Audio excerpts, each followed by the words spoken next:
Narcissism is a term that is being heard everywhere these days. People are coining other people narcissistic, are saying people are narcissists, but we don't really know the depths of what the terminology means. Today, Jodi Pavlock is back. She shared her story of being in a very abusive, toxic, narcissistic relationship.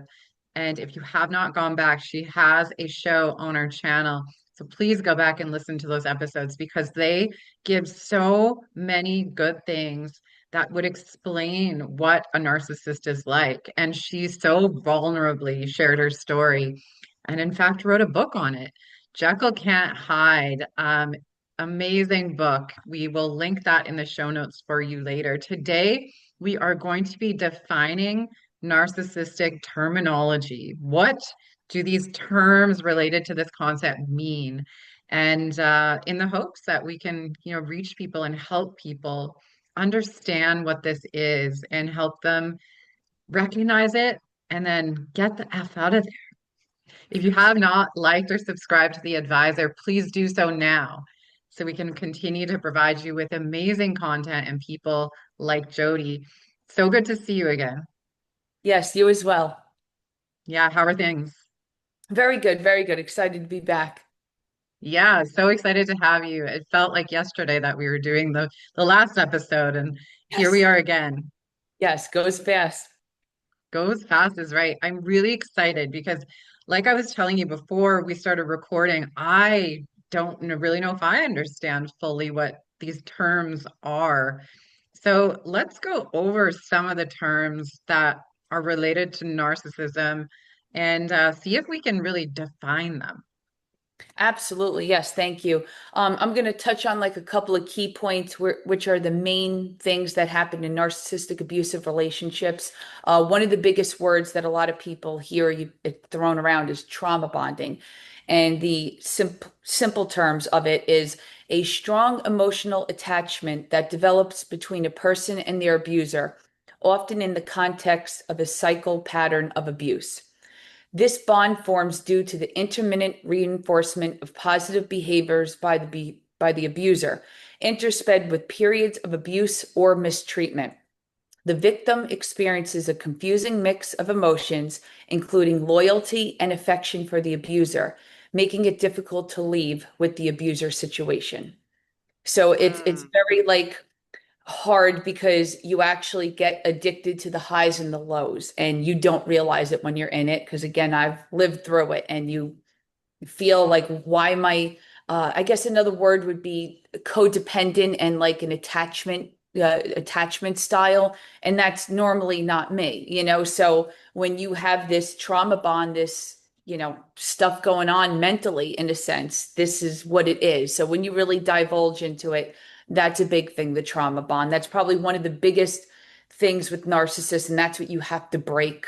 There was one saying, it said, it's easy to leave a man that you hate, but it's survival to leave a man that you love and break the trauma bond. And that's, that hit home for me because that was my complete situation. So that's There's a one.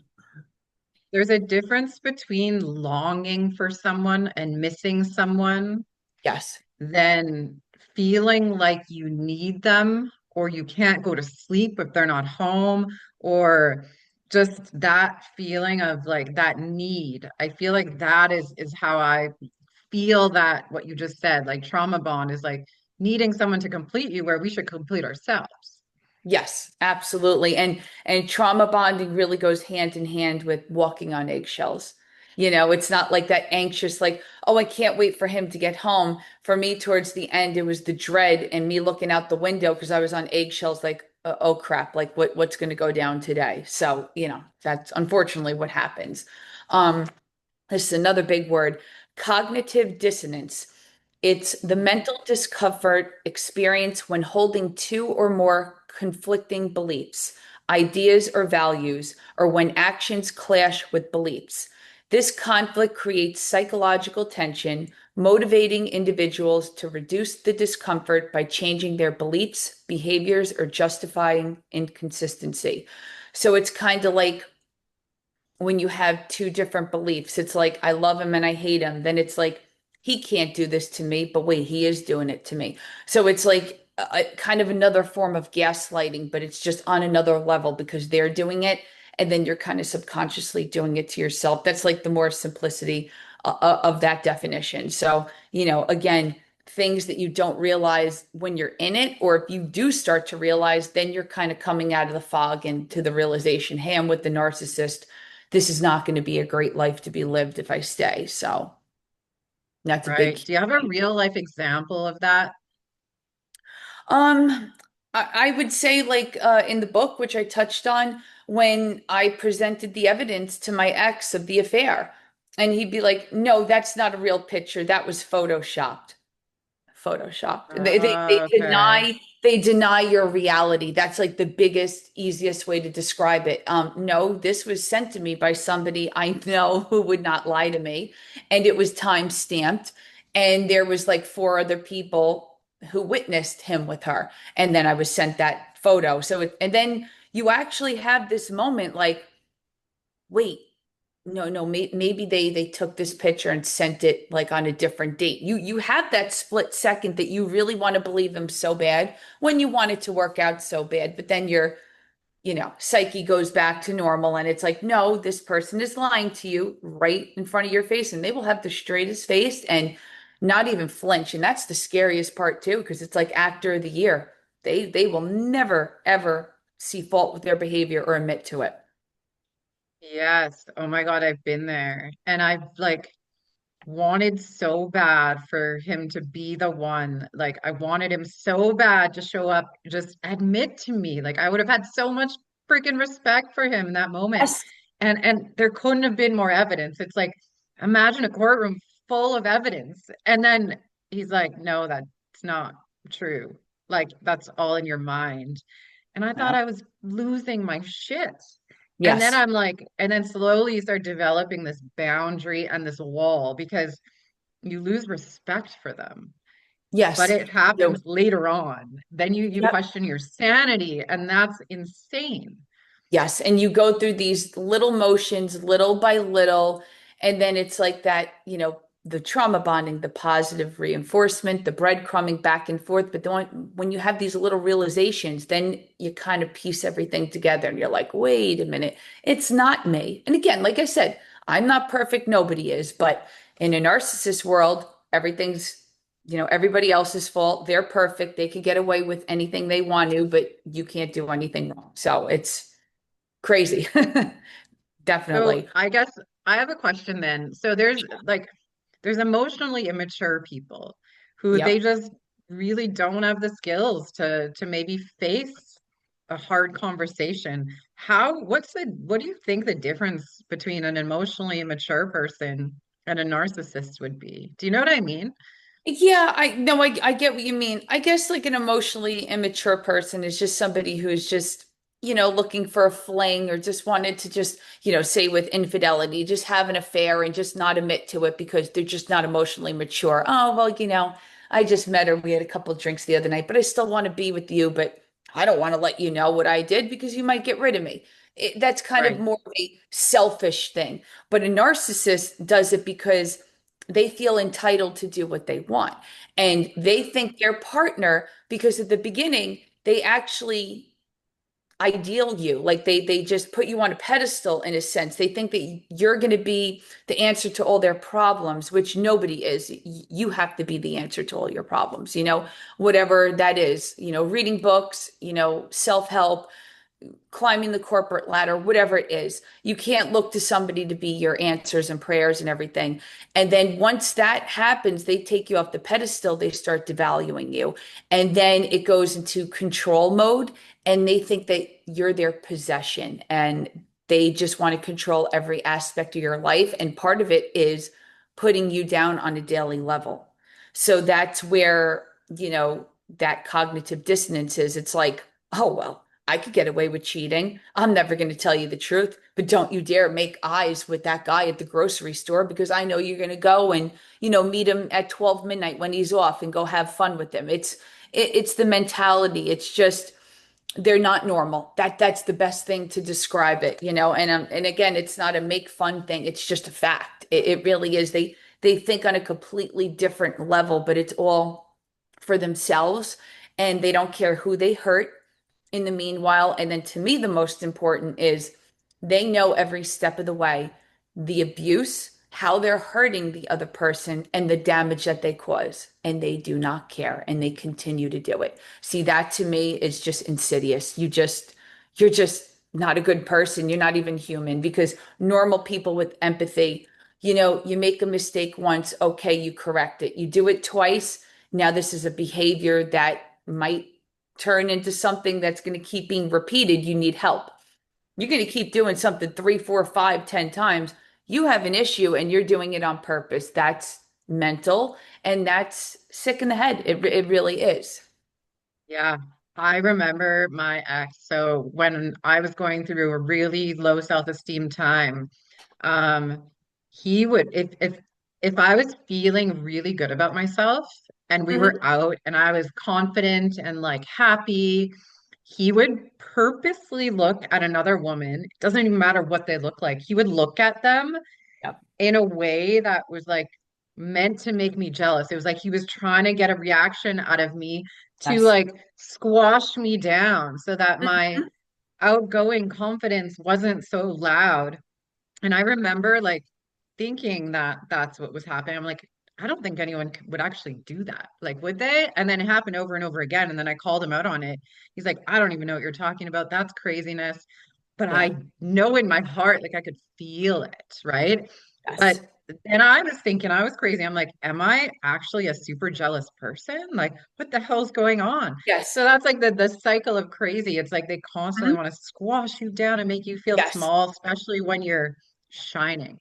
Yes, exactly. They don't like your light and they want to squish down your self-esteem. And my ex used to do the same thing all the time, kind of from the beginning, little by little, but I thought it was more like he just wanted attention and validation. Again, this is when I thought he was misjudged. But as time went on, he would do it more and more and more. And then he would actually get mad because I am not the jealous type. And I would just ignore him. Or towards the end, when I was getting really frustrated with him, he would make a comment like some woman on the beach, oh, look at that one, and da da da da. So instead of me getting angry, and I'm like, well, look at that guy with the six pack. Don't you wish you had one? Like I would do the digs, and that's normally not me, but you want to go eye for eye, then let's go. And that wasn't the normal me. But after a while, everybody has their breaking point and they keep pushing you. So I Yeah. totally get it. He did the same thing. And it's like, I guess the whole thing behind that is they want to show the facade that they think that they can always get somebody else. Like if you were to leave them, oh, I'll have a new one the next day. No, honey, you have three lined up while you were with me. It's not Yeah. about getting a new one, and then like with my ex, he's almost 60 and he's picking up, married women at the nursing home. Okay, if you think that's a life accomplishment, bravo, go ahead, buddy. Have a nice Yeah. life. So they think like I don't know, it's just like I said, a validation thing. And I think for my ex, he really can't grasp and cope with that he's getting older. And we used to talk about, hey, this second chapter of your life is going to be better. You have a good woman, meaning me, by your side. And, we had all these plans, which is another word I will get into, which is future faking. And, he just, I don't know. I don't know if it was a midlife crisis or this. I mean, it really was. This is the true him, but they just want to defy everything and just throw away years of a relationship just for an affair and just to say, hey, look at me, I still got it. It's really pathetic when you think about it. It truly, truly is. And it's because it's their lack of self-esteem, But Yes. I know for me, like, I remember the first time I was talking to this guy at a sports event, and it was just a conversation. It was so innocent. It was Mhm. just me talking to a man, like, of a different sex. Yep. And then my ex, like, purposely looked at this woman to see if I would react to it. It was like he was getting me back for it, but it was like because he Yep. wanted my full. I couldn't look at, and I remember that moment, I'm like, shit, like if I do that, then he's going to do that. And it made me Mhm. feel like I was like like with blinders on. And I was like I Yeah. couldn't do anything or talk to anybody. And it literally felt like I was in a jail cell. Yes, Like you from couldn't that be point, yourself. he completely made me feel just like completely like shit. Like as an empath, it affects you. And yeah, that's a scary place to be. It is, it truly is. And like you said, when you're out of it, you're like, wow, like why did I stay that long? But again, when you're in love with somebody and trauma bonded, it's twice as hard to leave. So I mean, I get it. I try to take it easy on myself, as should everybody else who's in these situations. And then there's like another word, gaslighting is a very big term. And the simple form of it is gaslighting is a form of psychological manipulation where a person subtly tries to make another person doubt their sanity, perception of reality, or memories. It involves denying, distorting, or fabricating information to make the victim question their own judgment and experience. So that's like another big one. And for example, one time my ex and I, when we were at the second go around, the patch up phase, I'll call it, I got some kind of message because whoever reads the book will know I had anonymous messages, and that's how I found out about the affair. Somebody sent me a screenshot from an unknown number, and it said there was a reservation made for like March 23rd at Hard Rock, Atlantic City. And he told me he was working that day because at that point I wasn't living with him. I had moved out the first time we broke up and I never moved back in the second time. I wanted to see how things were going. And we were in the car together. I think we were just going to grab something to eat. And I said, Frank, I said, what is this? I said, you told me you were working. I said, at the place I got you a job. I said, how do you have a night overnight in Atlantic City? And it said like he confirmed like he was there in that. And he's like, oh, that was my friend John. I got him a comp room and he went overnight while I was working.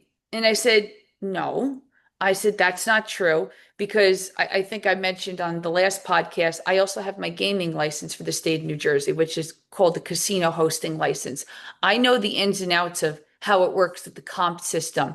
You cannot give a room to somebody, a comp room. The only way you can do that is if you were physically there, you gave them your credit card. So, like, say I wanted to take you to Atlantic City and you wanted to use the room, I would have to physically be there. I would have to check myself in, give my credit card, and then hand you my room key, and then you could Right. use it.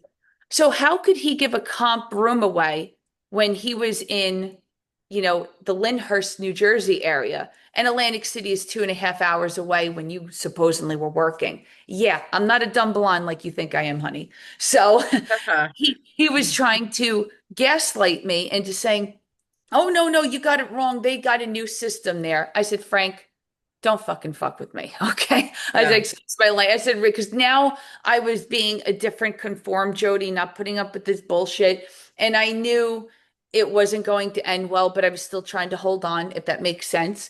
And he got so nervous and he was holding my hand and he just kept rubbing it, because he was getting nervous and he never really got nervous around me. But, when you're confronting Mm. them about something, what kind of lie could we make up? No, no, I'm telling you, babe, they let me do the comp thing. And I'm like, uh-huh, uh-huh. So we went and got something to eat and phew, he just dropped me off, back to my parents where I was staying at that point, real fast after that, because he didn't want me to keep asking questions the rest of the night. And I was uncomfortable the rest of the time because I'm like, what are we doing? And then you start to question your own sanity. Like, Yeah. maybe they did change the thing.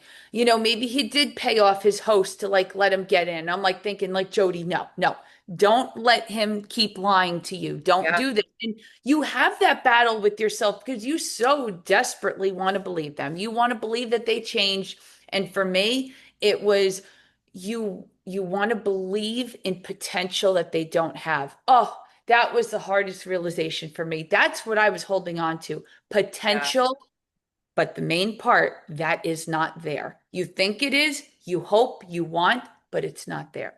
So Yeah. that was the one of the key gaslighting moments there because they'll just lie about anything.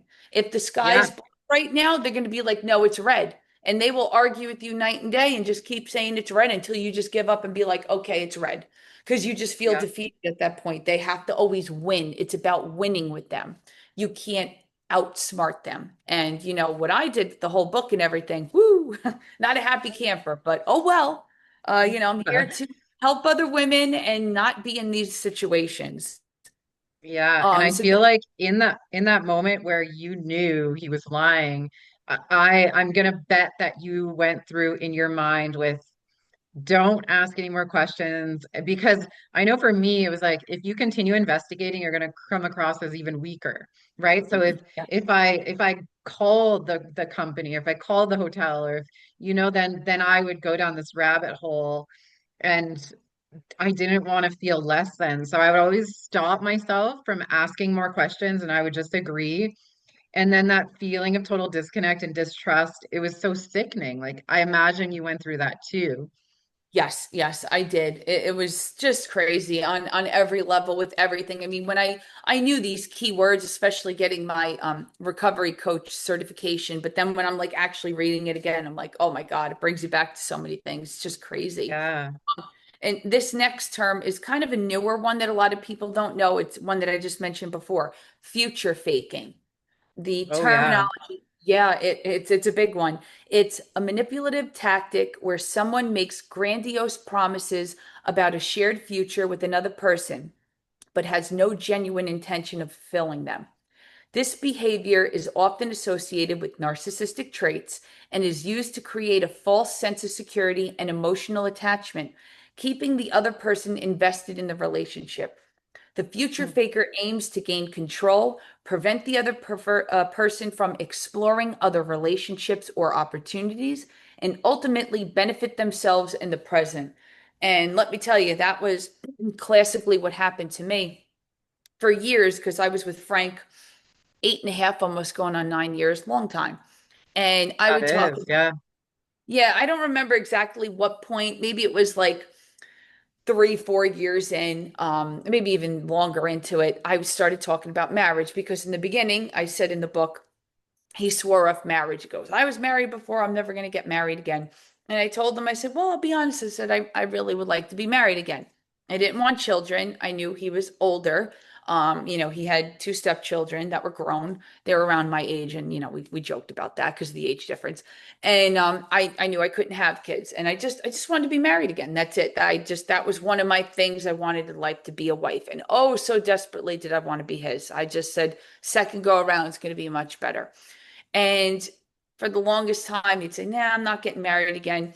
And, once in a while, I would tease him, like, hey, when you going to pop the question, whatever. But then I said, you know what? You shouldn't not that I was forcing myself on anybody, but I kind of always felt like I had to prove myself to him, which was sad because again, nobody's perfect, but I was so good to him, ran the house, cooked, cleaned, ran his business, his taxes. I mean, I would go out of my way and make him special meals. When he worked like a dog, I would drive to his job and drop him off like extra lunch because he was, he loved to eat, out of a house and home because he loved my cooking. And I would do special things and, buy him like, special cupcakes if he came home 10 o'clock at night because I knew he loved that. So I always tried to do things to make him feel special and happy. And it was never reciprocated. I mean, like just to get a hug or a kiss out of him was like ridiculous. So at one point I was like, you know what? Even though, I still want to be with him and I'd love to be married, I'm going to stop talking about marriage. And I tell you, I'd stopped talking about a year and a half. I didn't mention a word about marriage, nothing. Magically, he proposed. I was Wow. shocked. I couldn't believe it because I was like, where did this come from? I was happy. I mean, don't get me wrong. And this was like right in the beginning of like the really bad problems. We had a little bit like towards the middle of the book, like, if you read it. But I was happy because I was like, oh my God, like, holy shit. He finally grew up. He finally realized he has a diamond in the rough here. And it's like, hey, I got a good girl. Like this is the best I'm gonna get. I mean, I should be grateful for her. Let me marry her, do the right thing. And it wasn't even about like, just doing it for me. I wanted him to get married because he wanted to be my husband also. I mean, Yeah. it's a two-way street. So he proposed. And with the whole future faking thing, I'd say maybe a year later, it was one of these incidences that happened. I don't think I put this part in the book because, like I said, I stuck to the highest to highs and lowest to lows. But we went on some trip. He got blasted drunk as usual, shocker, was very abusive. And I don't remember what he was yelling at me for, but he kept saying, "Get the F away from me." And then in his drunken state, he goes, "I only proposed to you to shut you the fuck up." That's what he said, to shut you the fuck up. And he would say that a couple other times when he was drunk. And you don't know how that killed my heart because I'm like, you proposed to me to shut me up? Honey, I stopped talking about marriage for a year and a half because I didn't think I'm sorry, would have the balls to propose. Because to Mm. me, and everybody is different in the relationships, I'm just speaking on my behalf. When you're in a relationship, and now it might be different, but back then, when you have a fantastic woman in your life, and then, I thought he was halfway decent at the time. If anybody was settling for anybody, it was me with him. You know, you take that with a grain of salt and say, hey, I really love this person. I know I can have a nice life if he would just say behave and just conform a little bit. But, that's part of being a man. When you're in a relationship with somebody that many years and you have a good woman that does everything and does right by you, and they want to get married that badly, you propose, you get married. That's part of being a man. I'm sorry, proposing to a woman and being husband and wife. And other men that don't do it, it's kind of like sissy acts to me. Again, this is just for me, my personal experience. Now it's a little different because I don't know if I ever want to get married again. He truly ruined so many things for me on so many levels. And I don't know if I'll ever get back to feeling the way I did about certain things. But if I didn't, it's okay. This is the new Jodi. I accept it. I embrace it. And I don't hold on to anger. There's no more anger. It's just, there's always going to be that underlying hurt. That's really where it just comes down to. But I'll never forgive him. That's one thing. I think it was Dr. Romney said this whole thing with this podcast, and I posted it on my TikTok. She said, I will never forgive them. I can sleep peacefully at night. She goes, I think the people that forgive are the ones that keep inviting narcissists back into their life. And they're the ones who keep having issues with boundaries. But the people who don't forgive are the ones who have the boundaries and just say, hey, let me take this as a learning lesson, learn to have self love and boundaries and move on. And again, everybody is different. I'm all for somebody else who was in the same exact situation as me and they can forgive their abuser. I can't because it was too calculated, it was too manipulative, and he knew he sliced through my heart a million times. I can't forgive that because it wasn't just one drunken night affair, a mistake. It was a calculated affair to shred me to pieces, which he did temporarily, but I built myself back up. A phoenix rises from the ashes. So I cannot forgive behavior like that. And that's one of my boundaries. That's what I stick by. So that whole future faking thing, I mean, that's like a big thing. And it's sad because so many people waste their time hoping and wishing and dreaming. And to me, I'm not saying it's funny, but the funny part with him is I never gave him an ultimatum. I'll be honest, I'm pretty much 99% sure I would have never left him, even if he didn't propose, because I wanted a life with him that bad. It was the affair that broke, the camel's back. So, he didn't do me any favors by proposing and then, screwing it all up by, being a disgusting narcissist. So, again, they just future fake, I guess, in his mind, because like we were saying, they have no self-esteem. They're empty inside and depressed and lonely or whatever they're feeling. And I understand that, but you have to recognize these patterns and work on yourself as a person. You can't, project that onto other people and then give them mental health issues. So Yeah. he just made it 10 times worse doing it. So, like I said, there was no ultimatum. So that's why I was shocked. But I guess in his mind, he figured, oh, Jodi stopped talking about marriage for a year and a half. I bet you she's going to leave me. I bet you she's going to go screw the next guy she makes eyes with. I bet you, when things get really good, she's going to have an affair. All these things go in their mind from what I've read because they have to give them, the person they're with, false hope to stay. I mean, I was just happy that he finally proposed. I'm like, finally. And trust me, he struggled with the proposal. Oh my God. It was nothing romantic. But that was just him. He just struggled with connecting with me. It was very odd, but yet we were so drawn to each other. It was the weirdest thing. Now that I Yeah. think of, so It's that yeah, that's another big one. And then I'm sure you've heard of this one, the smear campaign, and they all do it in their steps. It's also referred to as a smear tactic or just simply a smear. It's an effort to damage or call into question someone's reputation by propaganding negative propaganda.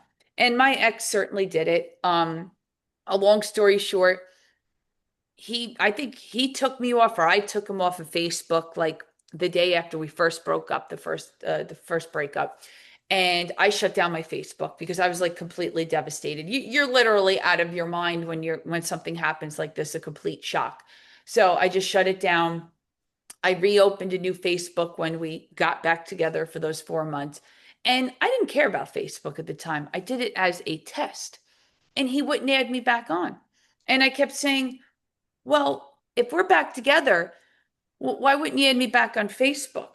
Because that was like his shining star to always, put us on there. And like I said in the book, he had never gotten public with everybody.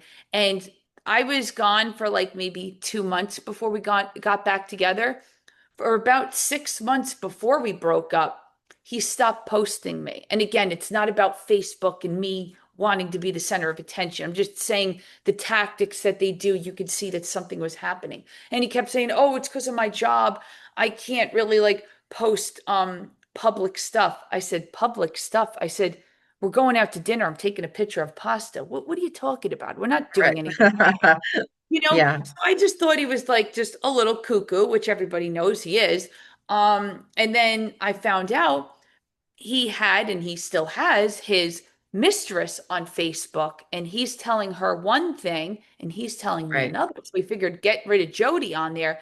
But let me make it clear, his mistress is married and knew of me. So they both made a pact to say, I'm going to cheat on Jodi, my fiance, and you're going to cheat on your husband, and we're going to keep it to ourselves. Guess again.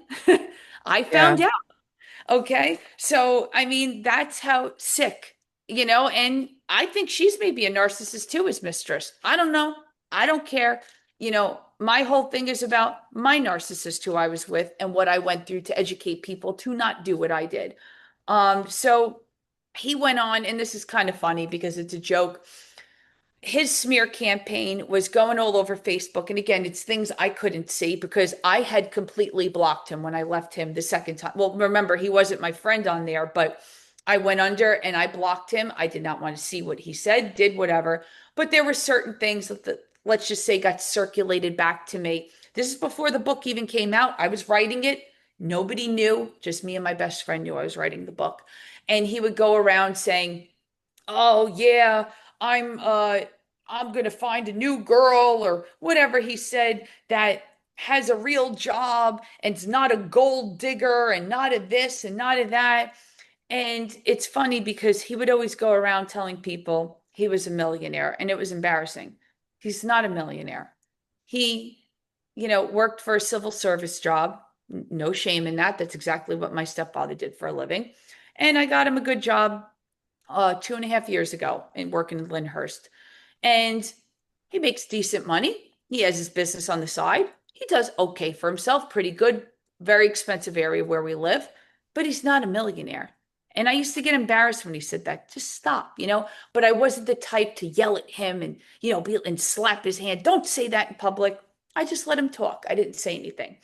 But, again, my friends all laughed because I think there's a saying. They said, "Jodi, they're going around saying he's saying you're a gold digger, but he's got no gold to dig." I said, "I know." Mhm. It's just, and it's a saying, but it's true, you know? Yeah, narcissists, they like to brag Oh, about their lives, even if it's yes. not true. Oh, Like so they make much. shit up They and do. they don't listen. They just want everyone to be like, oh my God, that's amazing. It's Yes. like, it makes no sense. It makes no sense. And again, whoever reads the book, I'll just tell one little part of the book. Everything is 100% true in there. My parents raised me to be a good woman with manners. And even if somebody does you dirty or wrong, you do the right thing in life. You just, you don't seek revenge. You don't steal, lie, cheat. You just don't do those things. That was how I was raised. Okay. And even the situation I was put in with my ex, I would never do him dirty like that. I wrote this book for me. I wrote this to help people in the same situations avoid the mistakes I made. That's it. So in one of the chapters, I forget which one it was, when I first left my ex, it's funny because they have this paranoia and trust issues, but when it comes down to it, he knew he could trust me with his life. He knew deep down that I would never steal from him. I would never lie. I would never cheat. But he always accused me of all three. Okay. Like I said, I ran his business, social security card. I mean, I had access to everything. Never took $1 from him. Never. Okay. I swear on my father in heaven, never did. Never would do that. When I first left him, I was holding, I think, exactly $57,000 cash in an old pocketbook for him. He was paranoid with money. He would have some in an account. He would like me to squirrel away money, and then he'd have me send it out. Oh, send it out to the timeshare in Aruba. Save this for just in case if we need a new roof, whatever the case. Right. And we didn't put our money together, but I paid him rent. I paid all these bills in the house, but that's what he liked me to do. I don't argue. You want me to hold your money? No problem. I'll never friggin' touch it. And again, with the gaslighting thing, I used to do a system on an envelope. If it was July 5th, 2022, and he gave me 2,500, I would write it on the envelope. And then I'd write what the total was in the envelope. Because again, when you're in an abusive relationship, you actually start getting a little bit of brain damage. I think I've touched on this the last Yeah. time, and it was his brain fog. And I didn't realize it then. I do have it from the fibromyalgia too, but I would forget very easily. And then on top of him browbeating me every day and then calling me a liar and a cheat and I'm stealing, I'm like, no, I'm going to write down on the envelope so I know it's not me just forgetting and it's not him gaslighting me now. Write down what was in it, everything. So he knew with money, and I always showed him on the envelope, look, this is what you gave me that day. Oh, that's right, babe. You're right. I gave you an extra 1,000. No, no, no. Don't try to screw with me. So that's what I did. So when I left him the first time, I had the $57,000. Yes, I could have taken that cash, could have went to another country, could have bought a new car, could have used it to move in my new apartment. No, even though he did me dirty in the most horriblest way, it's not my money. So it was given back. I gave it to my stepfather. I left him on a Friday. It was given back to him on a Monday morning. His cousin was staying at the time. Went to the door, gave it to the cousin. Of course, he ran away like the little bitch he is. He didn't want to talk to my stepdad. And his cousin gave him the money. But after I gave him $57,000 cash, he started the smear campaign saying that I'm a gold digger and that I stole from him. I mean, really, like, are we kidding right now? And a lot of people were so perplexed because, again, social media is a great thing when it's used properly. When we were together, when things were good, they were good. When they were bad, they were bad. But I didn't let anybody know on social media. I only let my friends know, especially my best friend, Yeah, especially. most people keep that to themselves because it's so all encompassing. And so you're Yeah. trying to figure it out and you don't want to say it out loud because Hmm. you don't even know where to start, really, Exactly. right? Like it's Yeah. isolating. It's a hard thing. So you got to imagine for years we were on Facebook every day, and he'd be like, "Oh, me and my baby, me and my girl are going here, and oh, my girl made me my Yukon Gold mashed potatoes I love. Poppy came home from dinner. She gave me a surprise, made me cupcakes. Her mother made me deviled eggs, so nice." And bum. We take all these great photos together, and everybody even told him, "You look so happy," and they would tell me, "You look so happy." Well, we were. I was at least, but it was under false pretenses. And him, I think he truly was happy for a long time. I really don't know what happened, but I think part of it was he was scared to get married. he wanted out. And he just fell back into his bad habits. Narcissists do what they do best, and they can only hold up the mask as long as they Mhm. can. But then more importantly, they always live a double life. And I found out after I left him, maybe not to the extent what he was doing at the end, but he was living a double life. There was always other women that he was cheating on Yeah, me from day one. I had no idea because if I would have knew the first time, it would have devastated me. But I would have been like, phew, out. But they are so good and convincing at hiding things. So when you find this out at the end, you're like, oh my God. But I guess he was happy, because he was getting away with sleeping with other women. He had me at home being his slave and paying rent and, going on vacations with him and doing all this fun stuff. And to him, he was happy as a pig in shit. He's like, oh, look at me. I'm the greatest guy that ever walked. No. But yeah, that's what they live for. They live for that validation and they will seek it from anybody and anything. So absolutely. that was another big thing, the smear campaign. And then another word is breadcrumbing. That's a big one. And it's narcissistic breadcrumbing is a manipulation strategy used to keep a person chasing a trail of intermittent validation, love, or attention. Breadcrumbing is sporadic niceness, which keeps the victim stuck in a cycle of hope when the abuser is actually attentive and nice to them, and disappointment when the abuse is attentive and nasty to them again. This behavior creates an emotional roller coaster for the victim, leaving them hooked on the relationship with no real security or commitment shown by the abuser. As they say, hope is a powerful drug, and so is this behavior. It plays on the victim's inbuilt optimism that things will get better if they just hang on. So the breadcrumbing really goes hand in hand with the trauma bonding. So they know, and I'm telling you, it's happened to me so many times. If they're like really nasty and distant for like 3 days, then the next day they'll act as if everything's great, and then they'll want that hug or kiss, or they'll call you 50 times a day. And you think it's like, oh, okay, they were just going through some shit, or a little like midlife crisis, or they're just being a bitch for a couple of days, whatever the case that comes up. But now they're actually training you to be compliant to them.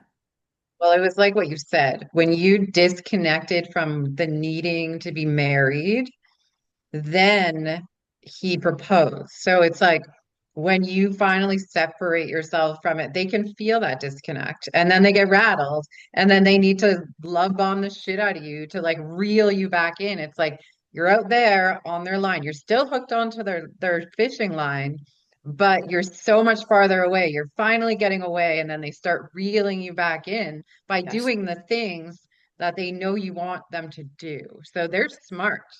They Yes. know how to get you back in there. So as soon as you start disconnecting, that's when they start reeling you back in. And that is 100% breadcrumbing. Absolutely. And they know it. And he knew how important was to me to get married again because, like I said, it was just something that I wanted so badly as a kid. And since my first marriage failed and his first marriage failed, I'm like, no, it's better the second time, like they would always say. And I said, we're gonna make it work. And then, it's kind of heartbreaking in a way because we came so close to the finish line, but he ruined it. But again, if it was meant to be, he wouldn't have done what he done. And to me, there was like a saying, which is kind of true. I guess I was so gun ho on getting married too, which is in a sense true. They say you really are single until you're married, which is, kind of how today's society is. Everybody's like swiping left, swiping right on Oh, online yeah, it's dating so hard sites. to commit It really is. And again, for the young people. yes, it really is. But you know what? I've seen a lot of it in people in their 40s and 50s too, unfortunately. Yeah, because So, they think that there's something bigger and better out there because of the yes. illusion that social media gives. And the dopamine hit of like swiping, getting messages, talking to a new person. It's Yeah, definitely it's a very toxic environment. And it is. being with one person and being committed is few and far between these days. It is, and everybody's always told me like from years ago that like Jodi, you're an old soul. I'm like, listen, I am. I'm old school mannered. I believe in marriage, and even when in a relationship, I believe in just being with that person. I'm not going out on dates with 10 different guys, whatever. I'm fully committed to you.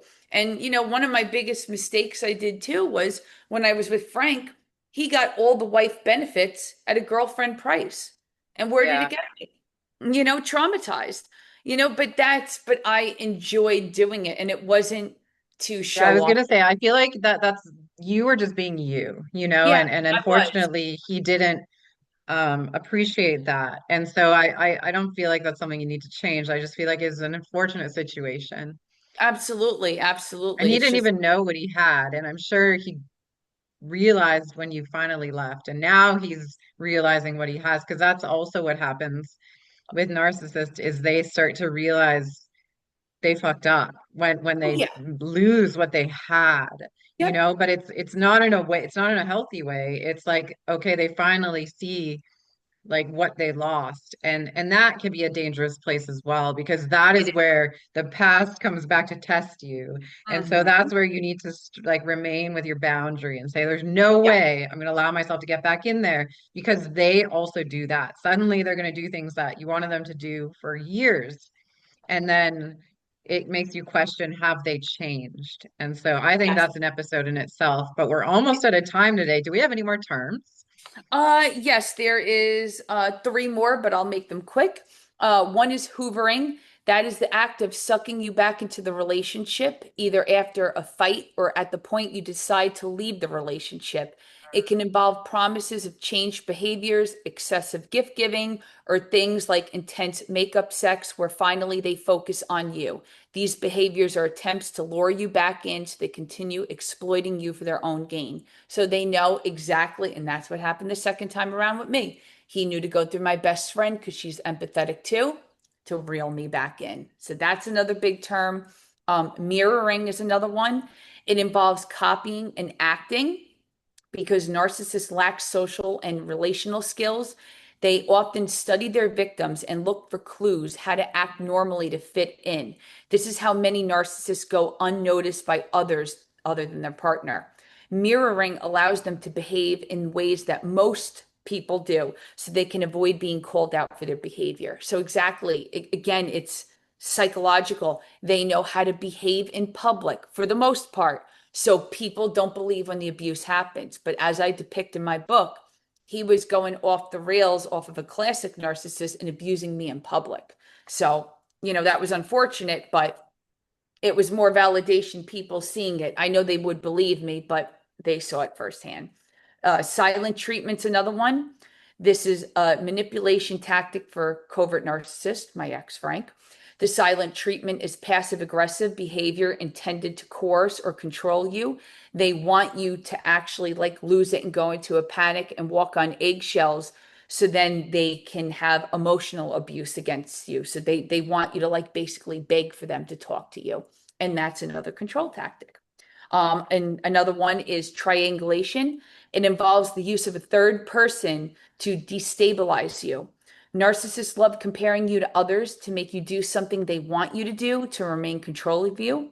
An example is comparing you to their ex to make you feel inferior and ultimately to have you do the thing you are reluctant to do or uncomfortable about doing. So they like to compare you to other people and say, why can't you be like this person? Why can't you do it better like them? And it just gives you a low self-esteem. And then the last one a lot of people should know is flying monkeys. They are people who have also been manipulated by the abusive narcissist, but who join their team and take sides with them for countless reasons. So let's just say there's a lot of flying monkeys, idiots on my ex's side, and they watch and they hover. I don't care. I don't say anything. I just do what I'm here to do. I write my book. I'm here to help people and speak about it. And it's just classic narcissists. They send people out to see what you're doing because when they're blocked and everything, yes, they can make fake accounts. Now there's no way for me to, find that out. Everything's public what I do. Again, you want to watch me? Go grab some popcorn and soda. Go watch. I got a lot to say. So, and like I said, I'm here to help people. I'm at that healing point now where really nothing bothers me. And I just want my message heard. And I just want others to realize these key terms, and they can even divulge into them more and look up videos about them and get into it, because I know it's a lot of words thrown in. It's a lot for somebody to take in, but these are the key points that they do. And it's scary because, as dumb as they are sometimes, they're intelligent in the manipulation field. Oh, they are. But then on some hands, they get lazy, like my ex, or they just think they're never going to get caught, or maybe they want to, and then they want to keep reeling you back in. And it's a sick game. Sometimes they want to see how many times you're going to go back and forth. So, they have all these manipulation tactics, and it's really good to know the terminology, look it up if you're confused about it. You can even, like I said, talk to a therapist or watch podcasts like this that, we divulge into the whole narcissism world. And hopefully you can just recognize if you're in this pattern of abuse and get out. That's the most important for sure. Thank you so much for being here and for defining all of those terms and relating them to your personal experience. This is very vulnerable of you, and I know it's going to impact a lot of people. So, where can people find your book, Jekyll Can't Hide, which talks Yes. about your full story? Yes, the full story. It's Jekyll Can't Hide, spelled Hyde. Good play on words there. They can find it on Amazon. It's on like 15 other smaller platforms as well.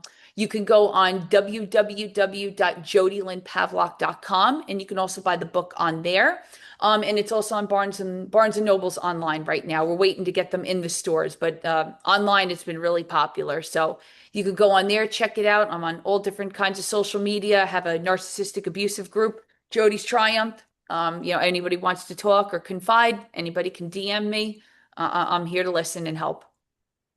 Awesome. Thank you so much for being here. Yes, thank you for having me again. Nice seeing you. Nice seeing you too. I look forward to the next episode where we Absolutely. dive deeper into narcissism. Yes, for sure. Amazing. And to our audience, thanks for tuning in. Just like we talked about last time, if you're suffering or struggling or feel trapped, there are tons of resources out there. Jodi just provided you with one, so please don't struggle alone. Until next time, bye everyone. Bye.